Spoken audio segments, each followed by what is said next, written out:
Good morning, everybody. Hamjambo. Bas, you can take your seats. Mr.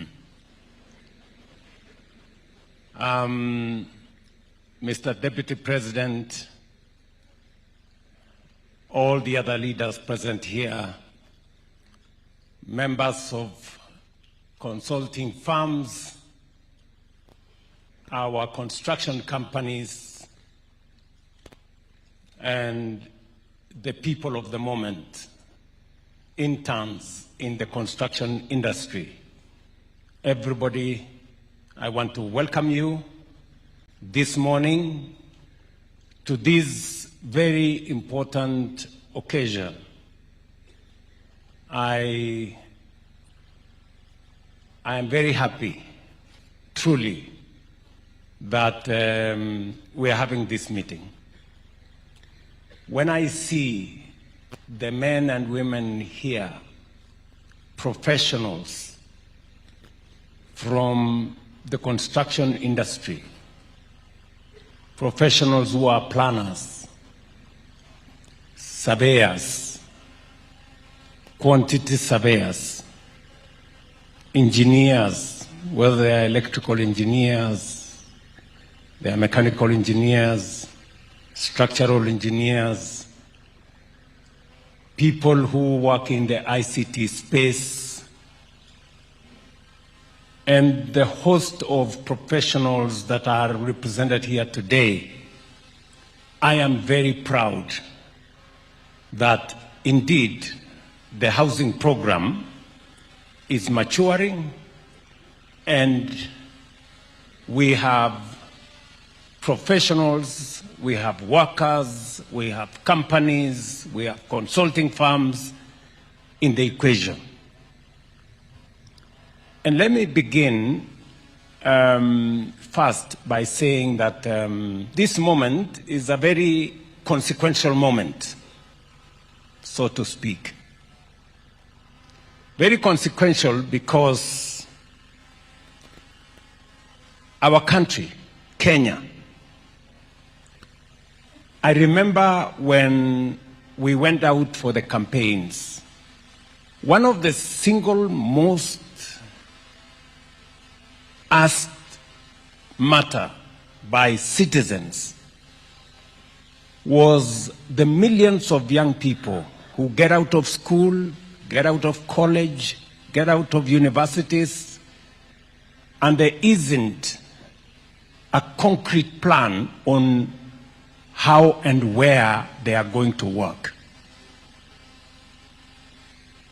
And it was one of the issues that has always been discussed in this country. And therefore, we set out to have a conversation, and we set out to have a plan. And we put our ideas together, and we rolled it into a manifesto. And today, this is one of the meetings that confirms that the manifesto was not a piece of paper, that the manifesto was not a newspaper, that it was about a plan, about real issues affecting real people.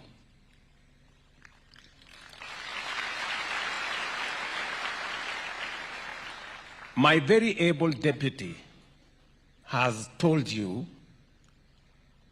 that we had to set the base. We had to put together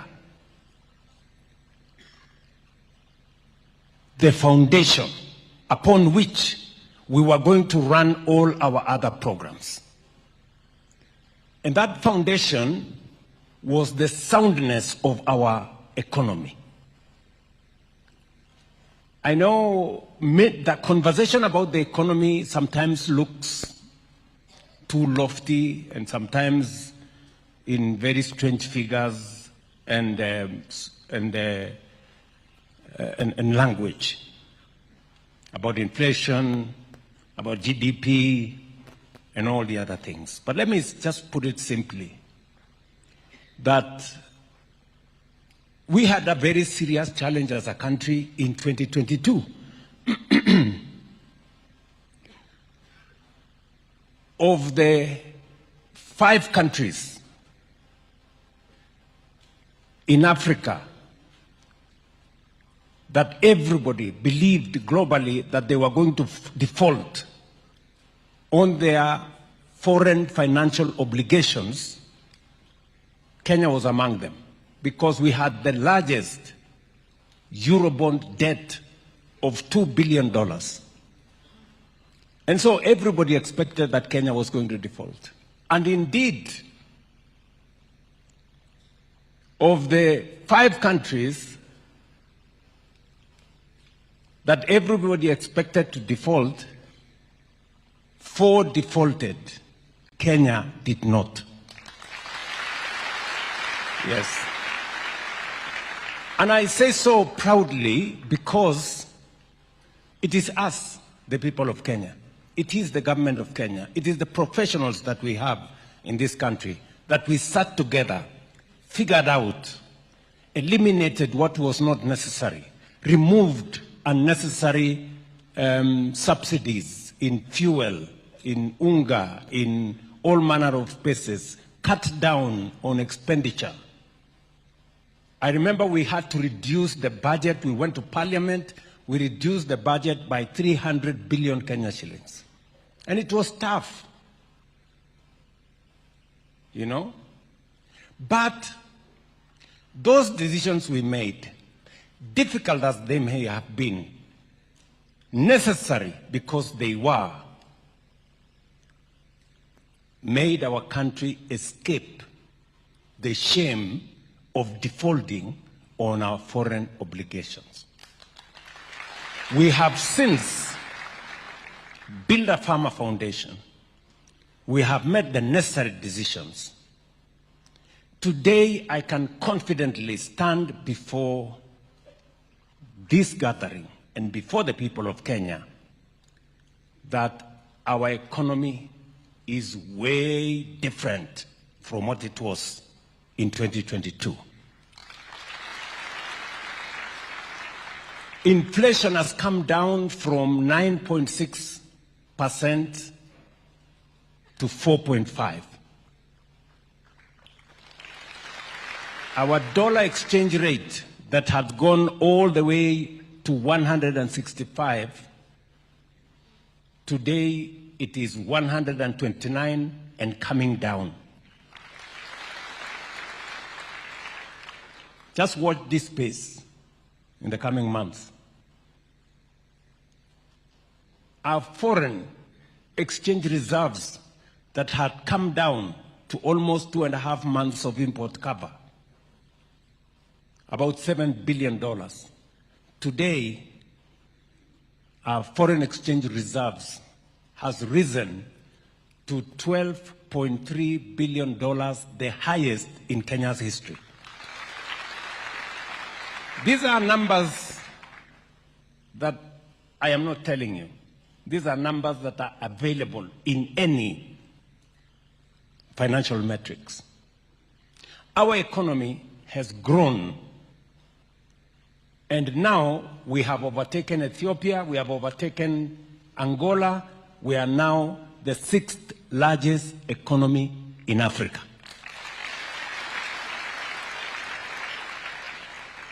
That is Kenya, by the way, just in case you are wondering which country I'm talking about.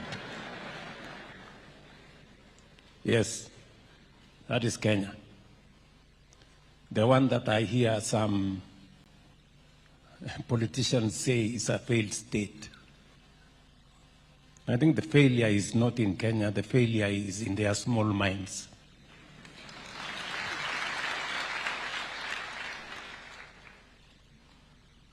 And upon that foundation, we have built the rest of the plan. We have built the rest of the plan. And because I am talking to interns, I am talking to people who've just gotten out of college, out of university. We all know that any country that has made any meaningful development, they have done so by building their human capital. Education is significant. And that is why today, as I talk to these interns, we are giving them an opportunity for you to go and experience in live infrastructure projects, not in simulated environments, in life what you have learned, and to sharpen the skills that you have learned, and to actualize some of the things that you learned in classroom.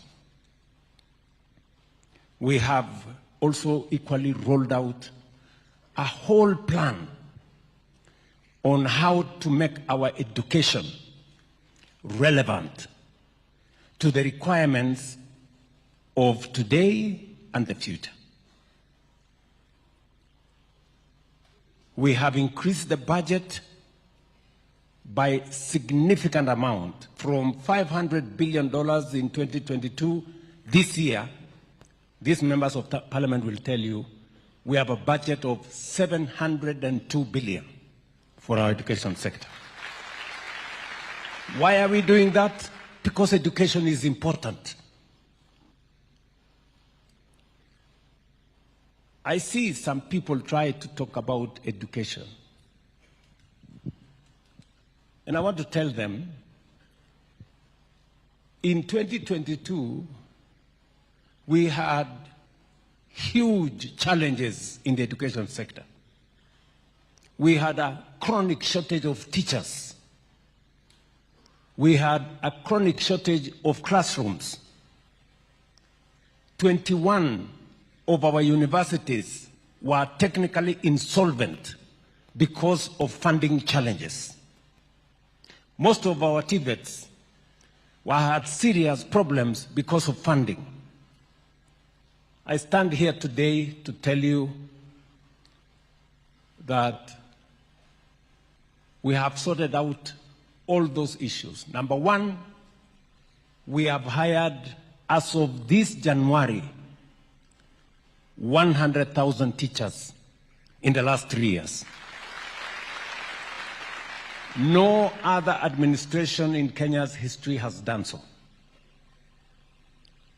We have built 23,000 classrooms.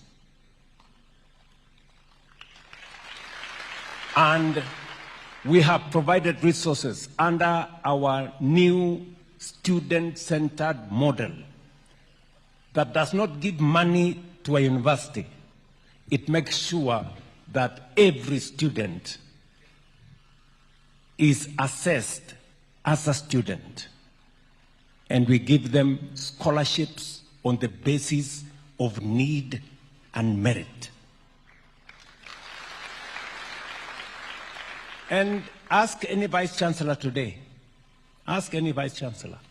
They will tell you they can now pay salaries, they can pay their suppliers, they can even pay taxes, and the universities are getting out of insolvency. That is important. We have presided over two very important transitions when we set up the competence-based education, which I believe in 100%, because we must reform our education so that it is in tandem with the requirements of the future.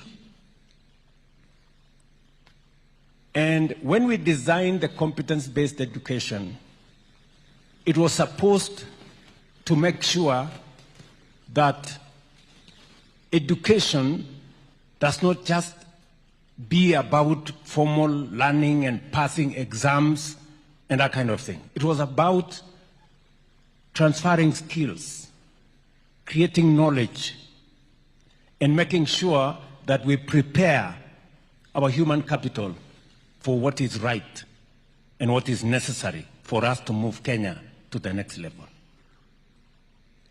Today, exams have ceased being a life and death sentence. You accumulate part of your final result over time. Exams today only account for 60%. 40%, everything else accounts for it. There was a time exams were managed by the police because it was life and death. We have removed the police from managing exams. Exams is part of learning. It must not be a life and death issue. So, and I'm saying we have presided over 2 transitions from primary school to junior school. And this month, from junior school to secondary school. And I did say yesterday that no child should be denied an opportunity to be in class. Why? Because we have provided the resources for them to be taught. For the first time in our schools, capitation that normally gets to schools a month or 2 after schools open, we made sure that capitation was available in school before our students reported in class. And we provided the highest amount, 44 billion. And therefore, if we have provided money for teaching, and we pay the teachers, and we have the classrooms, there is absolutely no reason why anybody would keep our children out of school. And we have said we are going to look into this uniform issue, because uniforms are beginning to be another source of corruption. Some schools charge as high as 38,000 for uniforms. You know? And therefore, I have directed that there is no child who will be kept out of class because of uniform. Even if they have the uniform for the junior school, they can transition to secondary school with that uniform as they wait for the parents to organize themselves. So we are going to work with all the stakeholders, the other stakeholders, to agree so that we don't erect additional impediments to access to education. And that brings me to this meeting. Why are we here? We are here because the people of Kenya told us that among the most serious challenges we have as a nation, in every home, there is a child who has finished Form 4 or college or university, and yet they don't have a job. And because we spend 700 billion shillings every year on education, we must equally think on what happens when the pipeline through education gets out. What do they do? And that is why we designed a concrete, practical, intentional, deliberate program on how to create jobs in Kenya.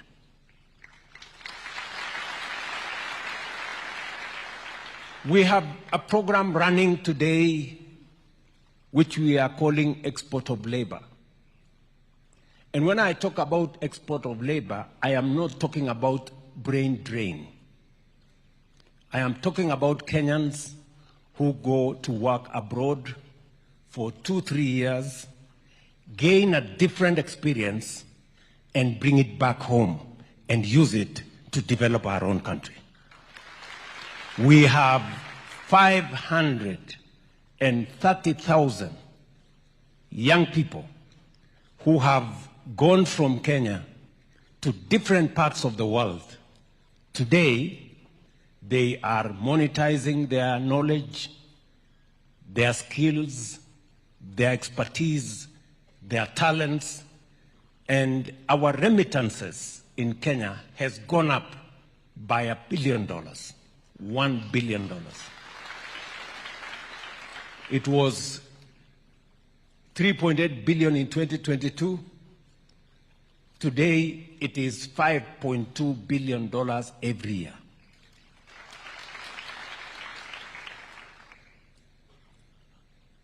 We have a whole ecosystem that we are building in what we call the digital jobs space.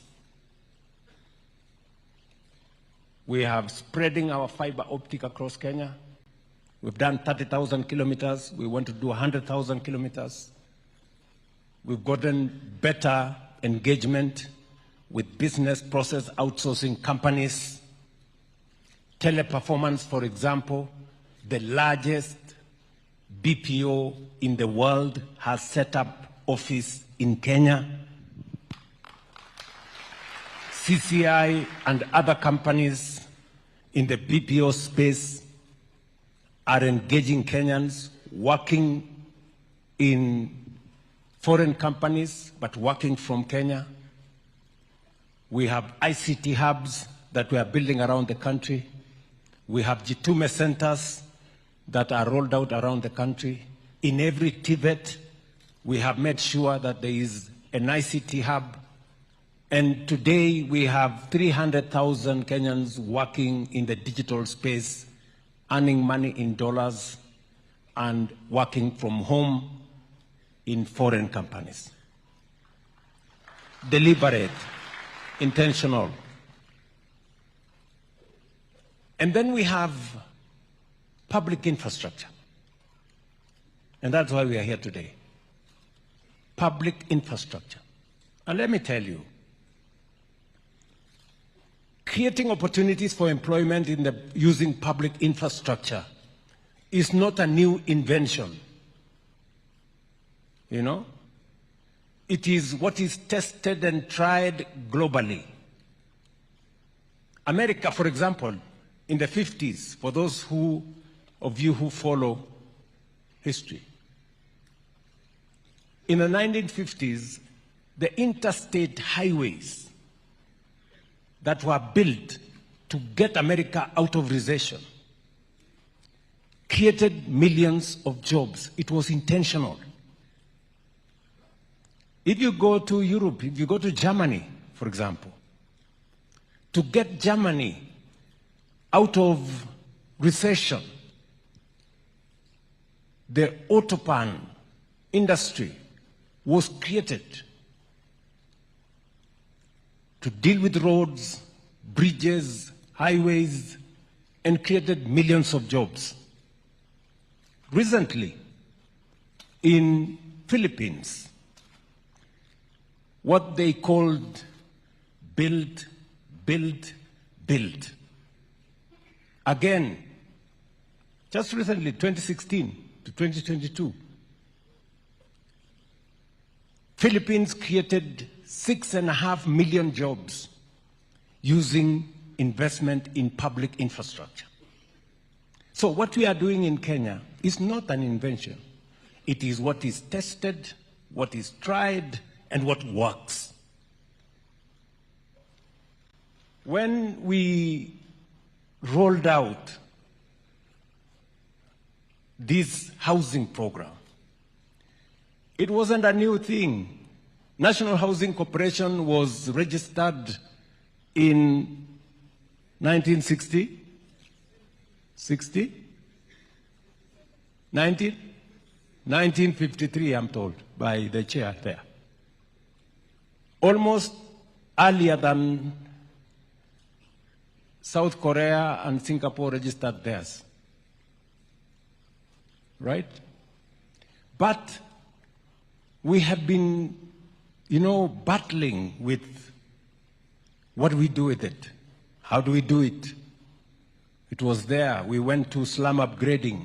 It was there in the manifesto of every political party. For the last 30 years, housing has been a permanent feature in every political party's manifesto. In fact, in the last election, housing was in the manifesto of Kenya Kwanza and was in the manifesto of Azimio. Right? But when it came to implementation, my friends, politics took the center stage. Oh, Zakayo, Sijui. That's how I became Zakayo, all right? Never mind. At least today, we have close to 6,000 people here, professionals, engineers, planners, surveying engineers, electrical engineers, structural engineers, civil engineers, and a host of many other trades, painters, carpenters, masons, electricians, name them.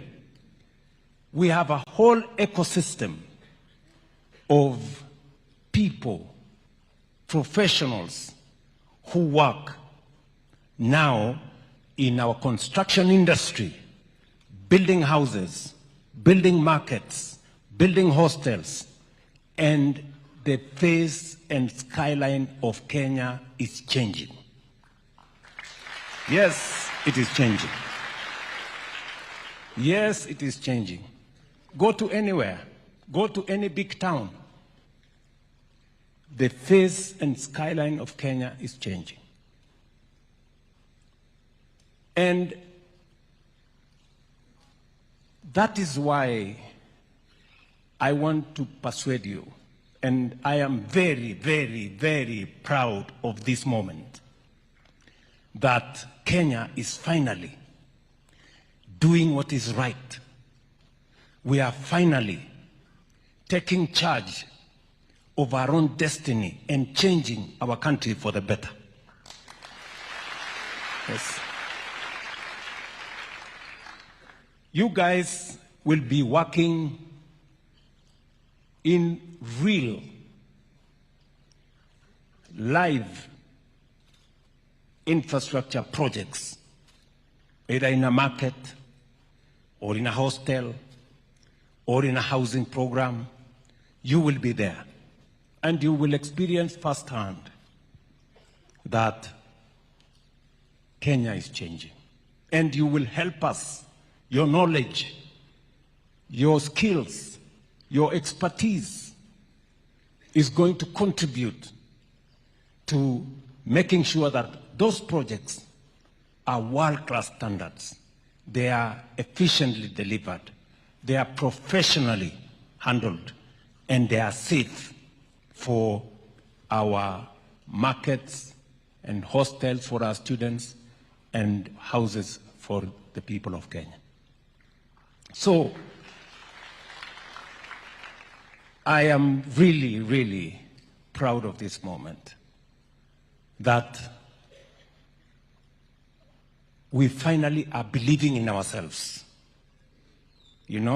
For a very long time, politics has sabotaged our country. Negativity, believing in others more than we believe in ourselves. And speaking negative things about our country, believing that nothing can happen. I've come a long way. Many people were saying, oh, this gentleman is lying to us. Oh, fertilizer was 7,000. He's saying he's lying to us. Today it's 2,500. It's real. Oh, he was going to hire teachers. We have hired 100,000 teachers. It is real. Oh, so SHA is real. 28 million people are registered today in SHA, and SHA is working. Oh, I don't know. The economy is not telling us the truth. Today, the numbers don't lie. Oh, affordable, this housing fund is a slush fund. They are going to steal all the money. Oh, William Ruto is the one supplying cement. I don't know, he's supplying steel. Nonsense. Today, the houses are there. They are staring at these people. Stubborn, as always. So, good people, let us believe in ourselves. Let's believe in our country as we believe in God, because this country is going to be changed by us. And therefore, I charge you, young people. I say so because I'm old enough to be your father. Many of you are what? 30? Less? Yeah. Anybody who is below 35 is old enough to be my child. So, I want to charge you. The housing program today, we have signed contracts for 600 billion. How much? And this is our money. We didn't borrow it from the IMF. We didn't go to the World Bank. We didn't go nowhere. This is our money. We are using our money. We are engaging our companies, Kenyan companies. We are engaging Kenya's consulting firms, professionals. We are using our raw materials, and the young people of Kenya, including the interns who are here, are at it, transforming our nation. It tells you there is nothing that we cannot do if we believe in ourselves and if we provide the right leadership. If I was a coward, this project would not have happened. Vile wananipigia makelele hapo, oh, Zakayo, maandamano, nini. This project would not be there. We would not be having this conversation with these many young people. So, let me ask you, as I finish, and to thank many people who believed in Kenya. Many public servants, public officers, working Kenyans who contributed to the housing fund. They are the heroes of this program. They are the ones who have made this program what it is. And I want to encourage them that every cent that they have contributed to the housing fund, I take full responsibility that it must be put to good use, and it must develop the houses, the markets, the hostels, money that was meant for it. I must thank our professionals, consulting firms. They are great patriots. Wapigie makofi. I know I haven't had a moment to say this, but I will say it again. These consulting firms, our architects, our engineers, our surveyors, and all the people who have made housing, markets, hostels possible, they have made a very big contribution. Just imagine, their fees ordinarily would be anywhere between 8% and 12, 13, 14%. Ordinarily, that's what their fees is supposed to be. I called these people. Jennifer was there, right? We sat in a room there called number 6. And I told them, listen, you know, this is our country. Let's believe in ourselves. You people, you do one house here, one house there, one block of flat there. We want to give you scale.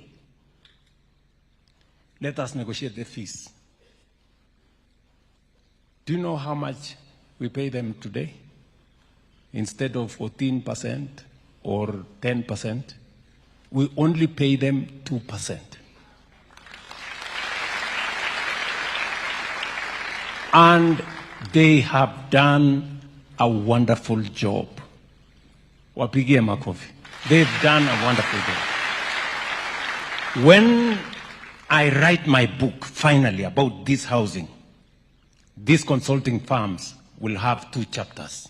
They have made a huge contribution. I recognize that. I really do. I recognize that. That you believed in this country and you said, we also want to make a contribution as professionals.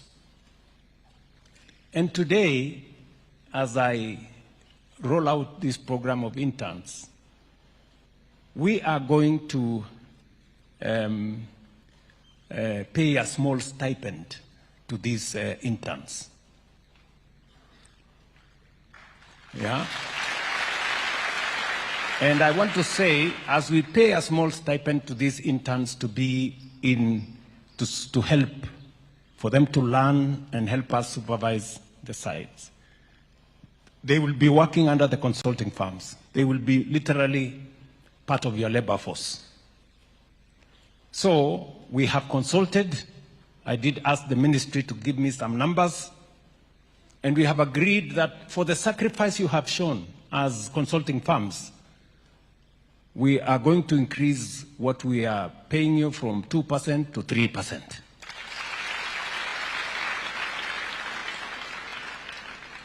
But we are also going to give back something small. These people, these young people, we are paying them a small stipend from our side. Consider also to pay them a small stipend. Small. Kidogo. Huh? Kidogo. I am not going to give you any figure. You people go and decide. These are people who will be working in your offices. They will be helping you supervise your sites. Just be considerate and see how you can. Because much as they want to learn, they need to go home, come back, pay rent a bit here and there, and survive. Yeah?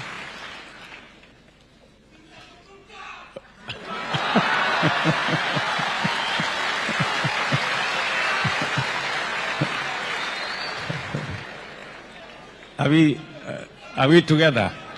So let me say this, you know, I really must thank these people. Let me also, thank our contractors. You know, when we say that we believe in ourselves, I did ask the ministry when we rolled out this program. It would have been easy for us to bring in the Chinese and tell them, okay, you know, you have the muscle, you can build for us faster, blah, blah, blah.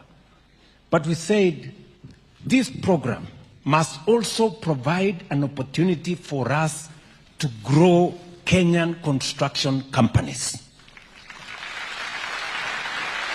This is also their moment. As we believe in ourselves, we must also believe in them. And I must congratulate Kenyan construction companies. 95% of those companies have been exceptional. They've done their job well. In fact, I have been wondering why ordinarily you'd go to a place and they will tell you, people will tell you, no, we don't want this company, bring us the Chinese, they are efficient, they are faster. But today, you have heard here, out of 800 companies, construction companies, only one is foreign. The rest are Kenyan. So we are also building corporations of tomorrow. These construction companies we are building here today, tomorrow they are going to work in the region. and they're going to work globally. And so are the consulting firms. The consulting firms will have behind them a track record of what they have done. And when they apply for the next contract, they can list a retinue of products or projects they have supervised. And I am confident that they will access regional projects, global projects, as we develop all our other sectors.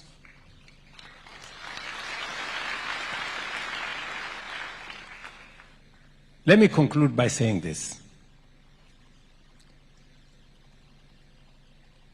The construction industry that I speak to here today is just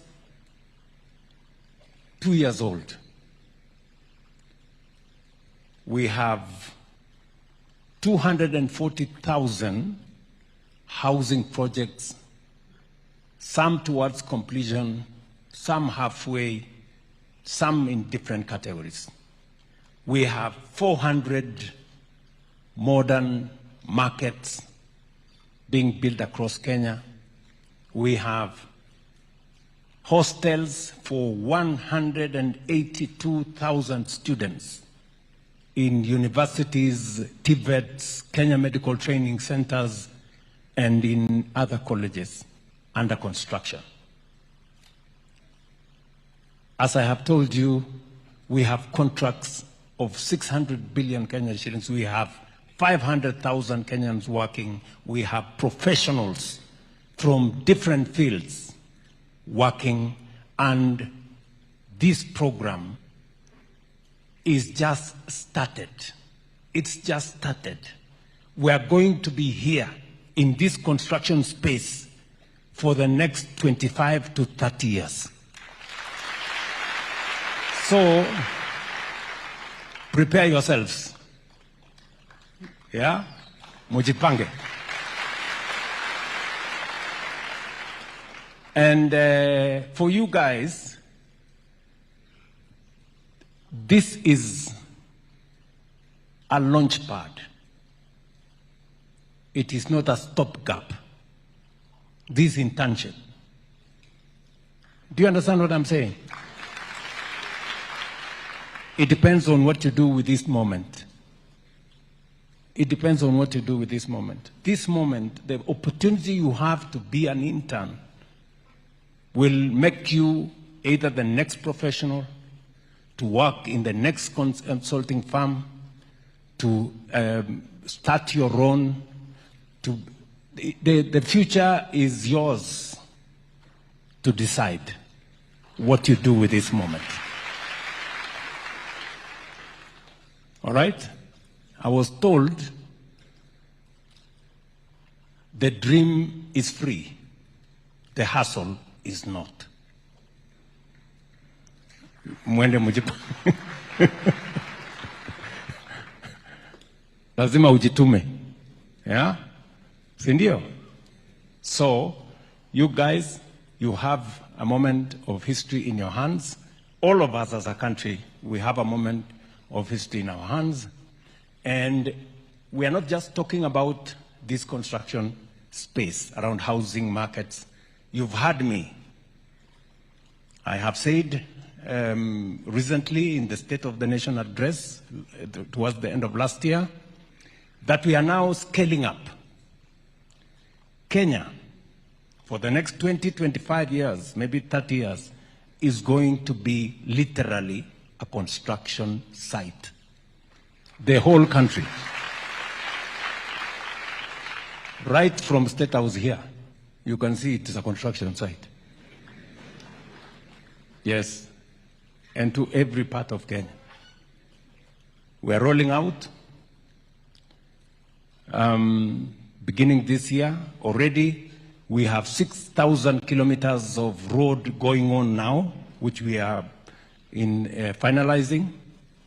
We are designing another 2,500 kilometers of highways. Rironi, Mau Summit is just the beginning. I have said we are rolling out Makutano, Embu, Meru, all the way to Maua. We are rolling out Nakuru, through Nyahururu to Laikipia as a dual carriageway. We are taking from Mau Summit all the way through Kericho to Kisumu to Malaba, and from there to Nakuru to Eldoret to Malaba. We are doing, you have a list of where we are going. And we are doing another 28,000 kilometers of tarmac. Listen, it looks a bit crazy. We have built 20,000 kilometers of tarmac for 60 years. In the next 7 years, we want to build 28,000 kilometers. Sawa? And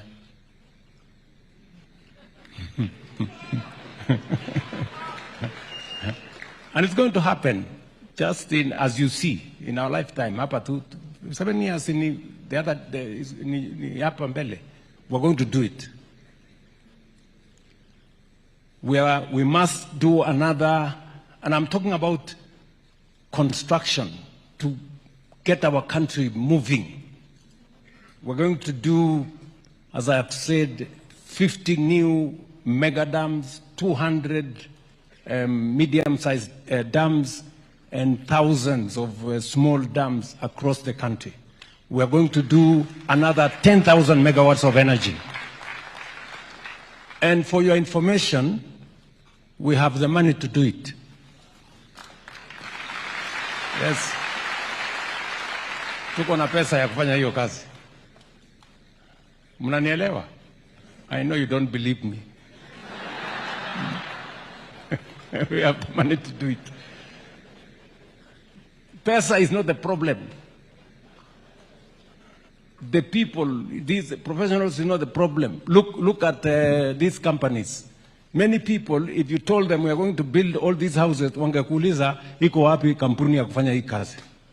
Today, we have 800 companies, Kenyan companies, doing this job. Hakuna mtu tumeenda kutoa Ulaya kuja afanye. They have signed 600 billion shillings of projects, and they are doing them. Hiyo high-rise yote mnaona dunia hii yote. If you go to Kisumu, go to Migori, go to Kakamega, go to Bungoma, come to Eldoret, come to Nakuru, Thika, wherever. All those houses are built by Kenyan companies. We have what it takes to transform our country. And we have started the process of raising the money to do it. I said 5 trillion. Yes, we have the means to raise 5 trillion. Na haitachelewa, by next year we will have raised all the 5 trillion. Na Kenya itasonga mbele.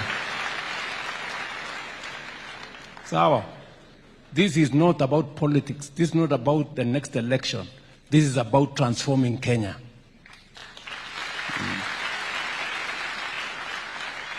Sawa.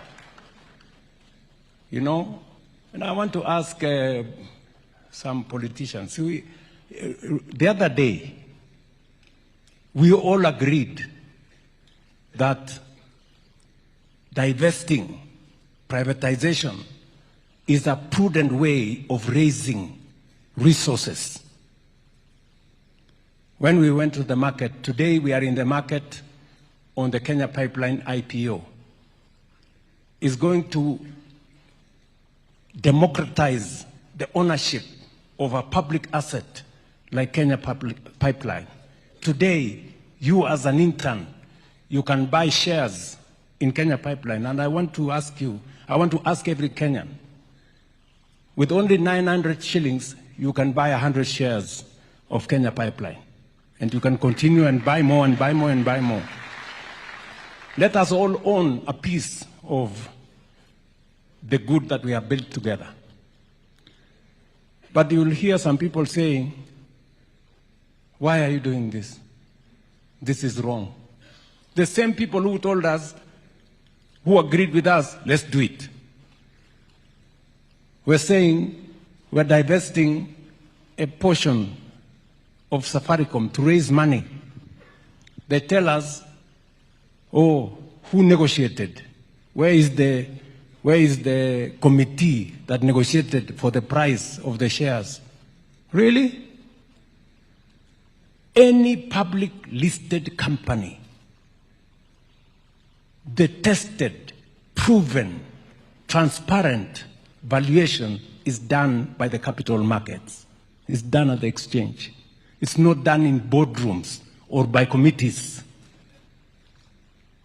So I want to tell those people who are giving us lectures about what we are doing with the IPO on Kenya Pipeline or Safaricom, they should spare us their political conmanship and intellectual deceit. We don't need it. We want to move the country forward. In the next 1 month, we are going to raise 110 billion shillings with the with the Kenya Pipeline IPO. We're going to raise another 240 billion, maybe, or thereabout, with the divestiture from Safaricom. That is 350 billion Kenya shillings. With 350 billion, we are going to leverage, and we will have between 3.5 and 4 trillion shillings to be able to run all our projects. Akili.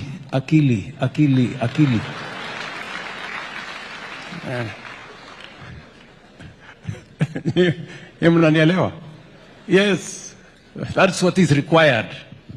For a very long time, politics has sabotaged our development, small-time politics, and that's why I tell these people, we are going to change Kenya in our lifetime. When I talk about moving Kenya from the third world to a first world, I mean it, and it is going to happen right before our eyes. It is going to happen. Tunaelewana, my friends? Tuko pamoja. So believe in yourselves and let us believe in our country as we believe in God. Nothing is impossible. We are going to change this country. Kenya is moving from third world to first world by all means possible in our lifetime. Sawa. I can go on, but let me stop there. Thank you very much for listening to me.